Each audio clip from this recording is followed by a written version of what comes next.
पंढरपूर येथे चंद्रभागा नदीत स्नानासाठी गेलेल्या एका तरुण भाविकाचा बुडून मृत्यू झाल्याची घटना समोर आली आहे.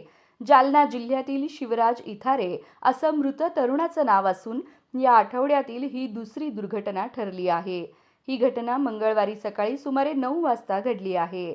शिवराज इथारे हे नातेवाईकांसह विठ्ठल दर्शनासाठी पंढरपुरात आले होते. सर्वजण चंद्रभागेत स्नान करत असताना पाण्याचा अंदाज न आल्याने तो अचानक खोल भागात गेला आणि बुडाला. नातेवाईकांच्या आरडाओरडीनंतर कोळी समाजातील तरुणांनी तात्काळ धाव घेत त्याला बाहेर काढले. त्यानंतर उपजिल्हा रुग्णालयात नेण्यात आलं. मात्र डॉक्टरांनी उपचारापूर्वीच मृत घोषित केलं.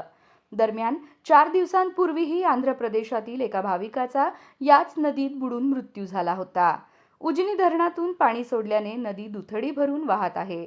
तसेच अवैध वाळू उपशामुळे नदीपात्रात खोल खड्डे निर्माण झाले असून यामुळे स्नानासाठी येणाऱ्या भाविकांसाठी धोका वाढला आहे.